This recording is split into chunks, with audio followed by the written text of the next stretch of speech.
what happens in the world, and it's...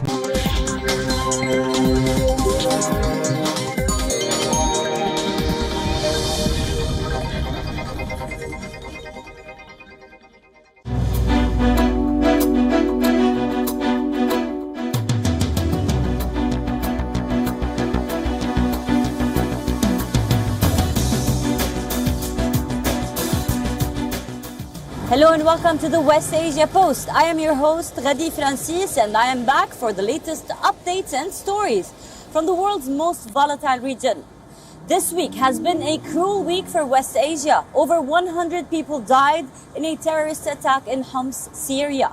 The Turkish capital, Ankara, was targeted by the PKK. And the fragile Iran-Saudi truce met its first challenge. I will be bringing you stories about these and much more. But first, let's take a look at what made the top headlines in the region.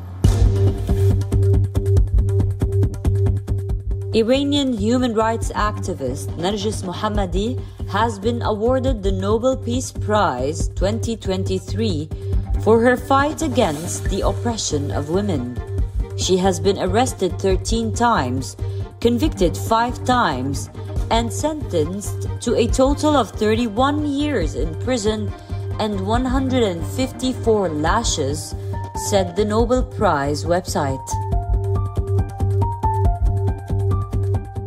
Iraq will ban cash withdrawals and transactions in US dollars as of January 1st, 2024. This is the latest push to curb the misuse of its hard currency reserves in financial crimes and the evasion of US sanctions on Iran. A deadly terrorist attack hit Syria. Over 100 people have been reportedly killed. It was a ceremony, a graduation ceremony, but scenes of horror, pain, and cries took over this ceremony at a military institute in Homs. Our next report brings you all the details. A day full of happiness turned into one of sorrow and grief in a matter of seconds.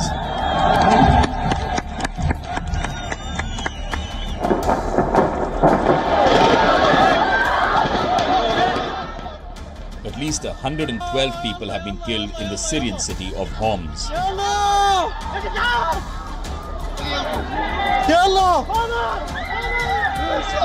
A drone strike hit a military institute on Thursday.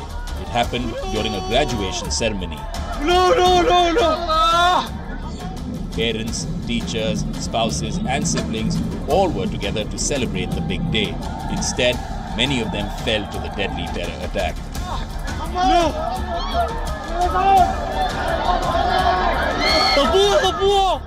Graphic videos of the aftermath show people running and wailing, while corpses pile up on the ground.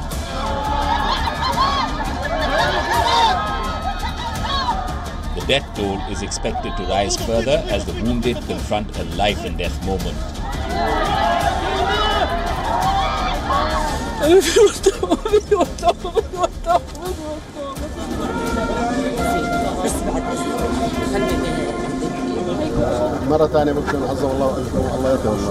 The Syrian government says the drone strike was carried out by internationally backed rebel groups operating outside of Homs. In retaliation, they have intensified attacks on the northwestern Idlib province, one of the few Syrian regions still under rebel control.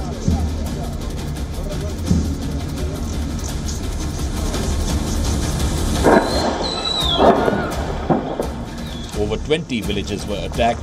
More than 8 people were killed in Syrian strikes. This was the biggest terror attack in Syria in recent years. Regional observers call it a big blow to the Assad regime, signaling an intelligence failure, a major security breach.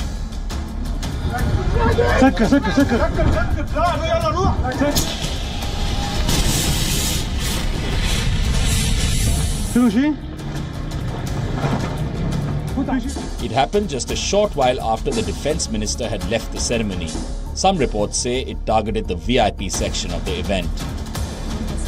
The Syrian government has vowed to find and bring the enemies to justice wherever they are on Syrian land. The armed forces have called it an unprecedented criminal act and vowed to respond with full force.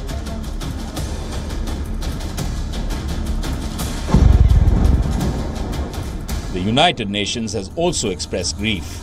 Its Syria envoy has deplored the horrific attack, further warning that the country's status quo can quickly worsen.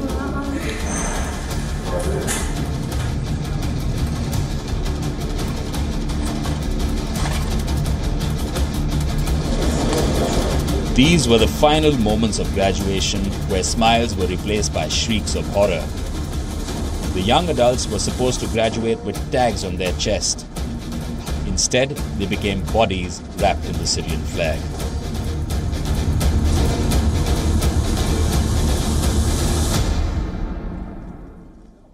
Turkey is angry. Its capital, Ankara, has been hit. PKK carried out an explosion outside the Interior Ministry's office. Now, the officials have rounded up about 1,000 people. Targets in Iraq and Syria were attacked as Ankara vowed to make the perpetrators face the music. Listen in. A terrorist attack in the heart of the Turkish capital. Ankara on alert. Targets identified. And counter-terror operations began. This week, 2 PKK attackers carried out a blast near the Turkish parliament. One blew himself up and the other was shot dead by the police. A senior Turkish official said that the attackers had hijacked a vehicle and killed its driver in a city some 161 miles southeast of Ankara. They then used the same for carrying out the attack. 2 police officers were wounded in the incident. Soon after the blast, Erdogan stepped into the parliament, vowed to take down the terrorists that threatened Turkiye. The scoundrels who target the peace and security of the citizens could not achieve their goals. They will never reach it. We have checked all the footage and everything has been proven for us. Soon after, Turkish officials announced that Kurdish facilities in Iraq and Syria are valid security targets, and that it will find the conspirators. On the occasion, I would like to say the following. All infrastructures, superstructures and energy facilities of the PKK and the YPG in Iraq and Syria, especially in Iraq and Syria, are the legitimate targets of our security forces, armed forces and intelligence elements. What followed were targeted strikes in Kurdish areas. From the Syrian mountains to the Iraqi border, no place was out of bounds. Even at home, over 1,000 people with links to the Kurdistan Workers' Party or the PKK were rounded up. On Thursday, US-led forces reportedly shot down a drone over northern Syria. This came after the allied Syrian Kurdish forces claimed that Turkish strikes had killed at least 8 people.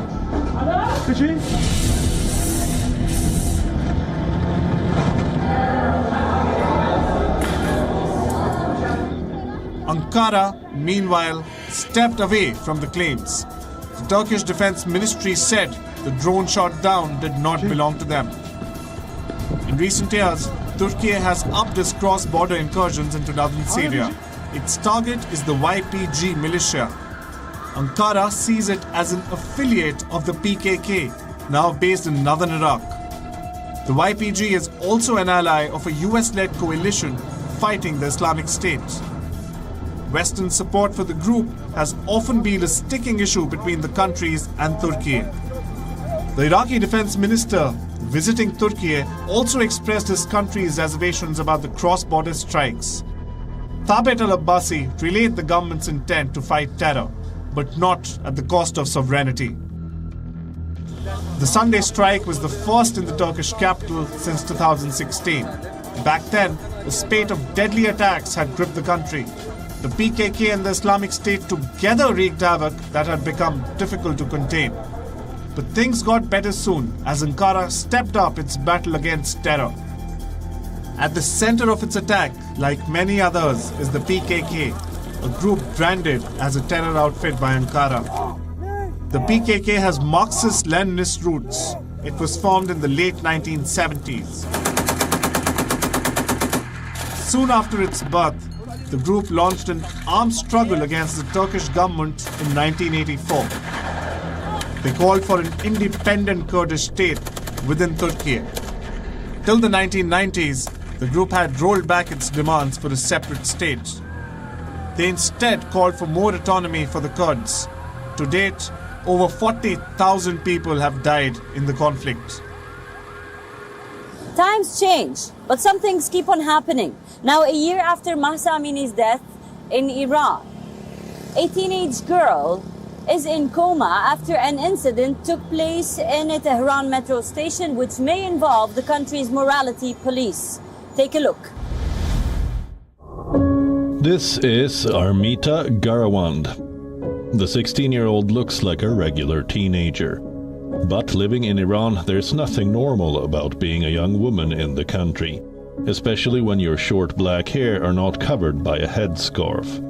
Just days ago, Armita and two of her friends took a subway coach in Tehran. Within moments, a regular Sunday morning turned into a battle of life and death. Minutes after boarding the train, the innocent 16-year-old's body was dragged out. Her unconscious body was lying on the subway platform. This is Armita's condition right now. The teenager slipped into a coma, and for days she has been battling for her life. A fight that continues at an intensive care unit of a military hospital in Tehran. There is no clarity on what happened to Armita. Authorities are citing sudden drop in blood pressure as the reason for Armita's condition. Her family also seems to follow the same story, at least in the state media issued accounts. I think they have said she had a drop in her blood pressure. Either there was a drop in her blood pressure or she fell hitting her head on the edge of the platform. Then her friend, one in the front and the other behind her, took her out of the train and called the emergency. We have checked all the footage and everything has been proven for us. Rights activists, meanwhile, claim that Garawand may have been pushed or attacked for not wearing the hijab. They are demanding an independent investigation by the UN's fact-finding mission on Iran.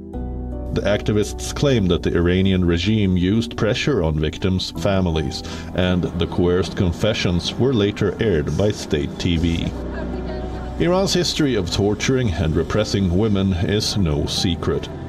And the name that comes into mind the minute such incidents occur is one: Iran's morality police. Many people are asking one question: are Armita's culprits the same people who killed 22-year-old Mahsa Amini too? The incident is an eerie, heartbreaking reminder of what happened on 16 September 2022. Iran's hijab monitors, more commonly known as the morality police, had detained and mercilessly beat Mahsa Amini. She died in police custody. The reason for her torture? Mahsa showed too much hair beneath the compulsory veil that women in Iran are forced to wear. In Iran, the hijab has long been a political symbol as well, especially after the 1979 Islamic Revolution. In the present day, Iran and the Taliban are the only countries where hijab remains mandatory for women. News of her death triggered widespread demonstrations in Iran.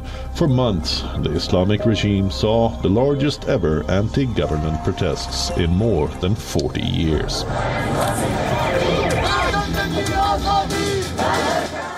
But Iran did what it does best. At least 500 people were killed, over 15,000 arrested, and dissenting voices demanding justice and freedom for women were crushed.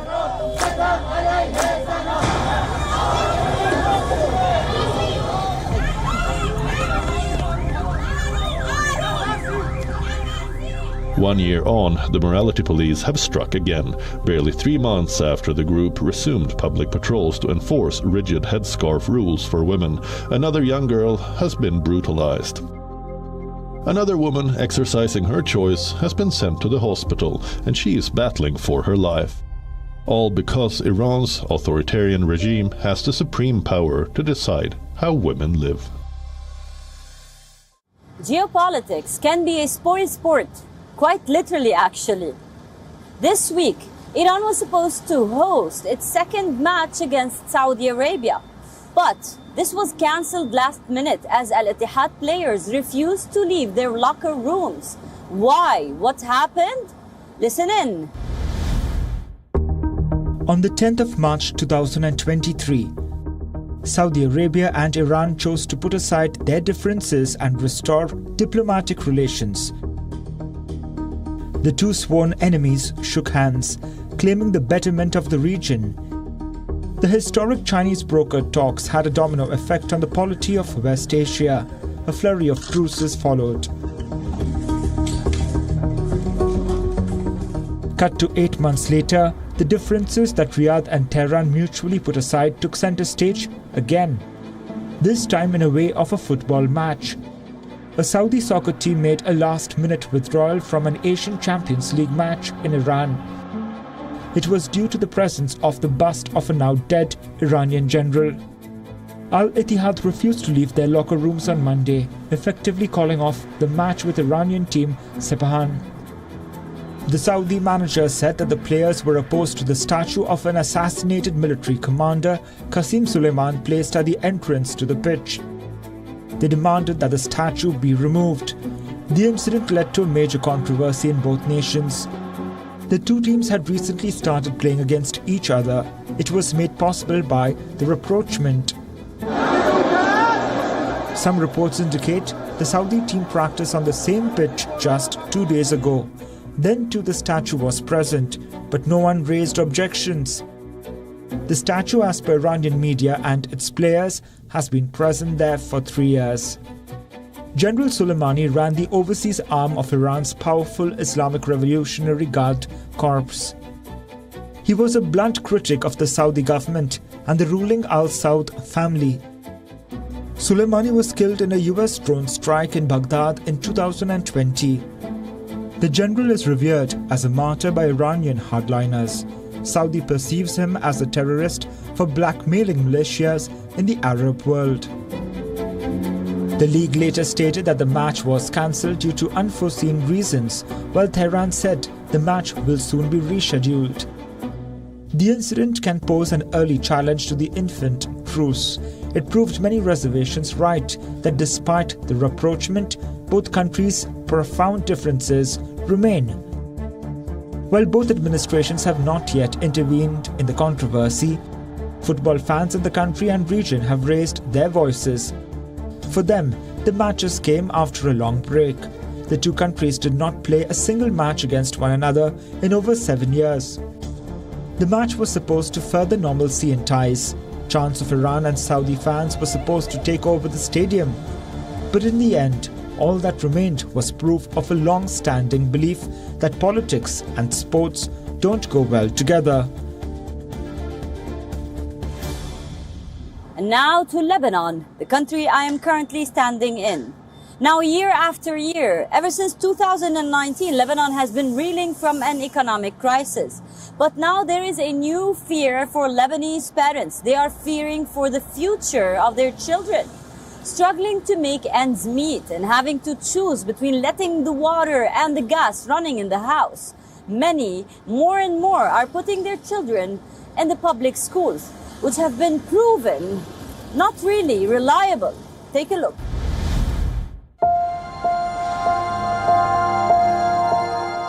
With tears in her eyes, a helpless Harari looks blank as her children spend another day waiting to rejoin school. A grueling economic crisis, constant closures have pulled thousands of Lebanese children out of schools. Struggling to make ends meet, some families have been forced to send their kids out to work. A UNICEF report states that at least 15% of households have pulled their children out of school. This is a 5% jump in just a year. 1 in 10 families have been forced to send their kids to work.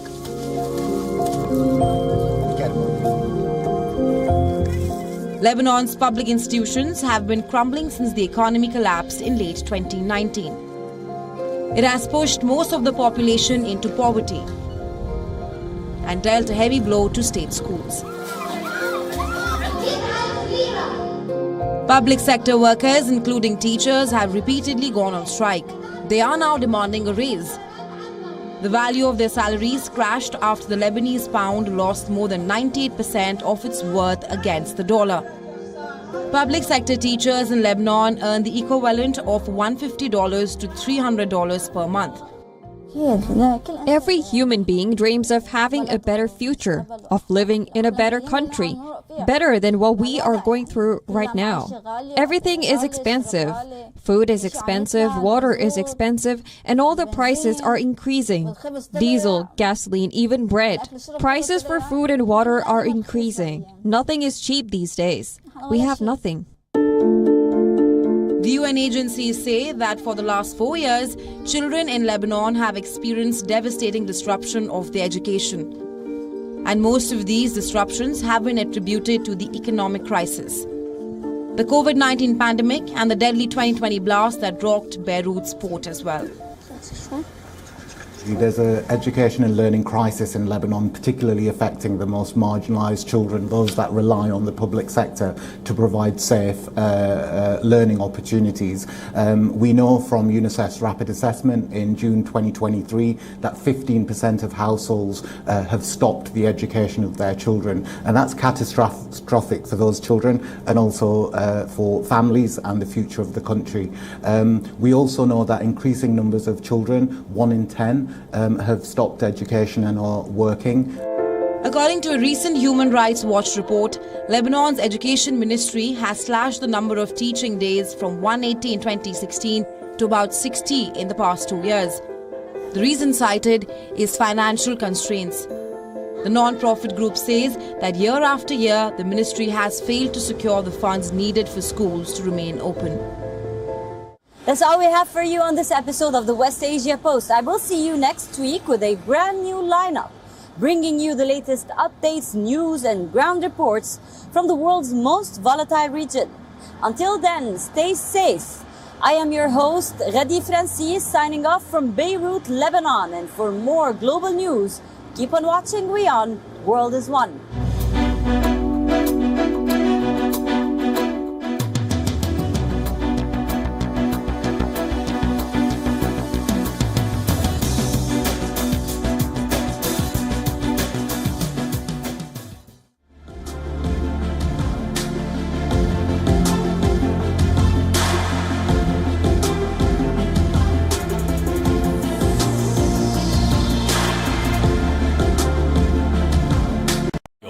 India's global voice.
It's easy to tell you a flat story. It's easy to show you what's happening around the world. We do the difficult part. This weapon has been banned, but the US, Ukraine and Russia do not find the bombs problematic. We also tell you why what's happening. New drug is making a difference in the fight against Alzheimer's. This medicine helps slow down a patient's cognitive decline. We look beyond the text. We give you context. Is China preparing for a war in the Himalayas? And tonight, we come to you with some proof. Hypocrisy is stunning. Do leaders mean what they say? do they ever say what they mean? To find out how real news affects you, your decisions, Just when Iran took one step in the right direction, its moral police is planning to drag it further back. And once again, the victim will be women. watch Gravitas. Welcome and thanks for tuning in. We don't impose our views. Did India threaten to ban Twitter? Either that or Jack Dorsey is lying to you. That is Gravitas. We let life breathe through our show. Gravitas, the informed show for an intelligent audience. Hello, welcome to This World. Vladimir Amelyan joins us from Kiev, and he is currently on the front line fighting Russian troops. We believe that the world should be ruled by democracies. I was interviewing you on television a couple of weeks back. That's right. And you said, if you really want to understand Jerusalem, why don't you come here and see it? And you came.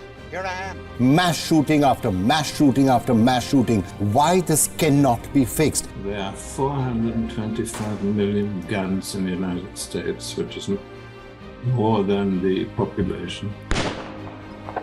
The problem here is Trump has been able to make the argument that this is a political prosecution and that he's being singled out unfairly. Defend our nation. You are saying we could have a cure for cancer. We'll have treatments for many cancers in this decade, and they're going to come from India. Downside is that it could potentially wipe us out. But let's start with the upside first. The upsides are absolutely enormous. The potential uses of this are almost unlimited. I only discovered AutoGPTs about a week ago and started writing about them. And after I started writing about them, Jeff Bezos followed me on Twitter, and all kinds of crazy amounts of people have been contacting us. The show where we get you the week's biggest stories from around this world.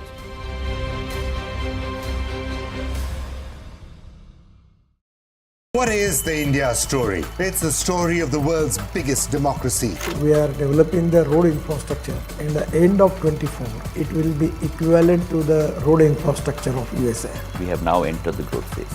And I believe that the growth rate in India is going to be exponential. Two narratives of Indian story which need to be brought center stage.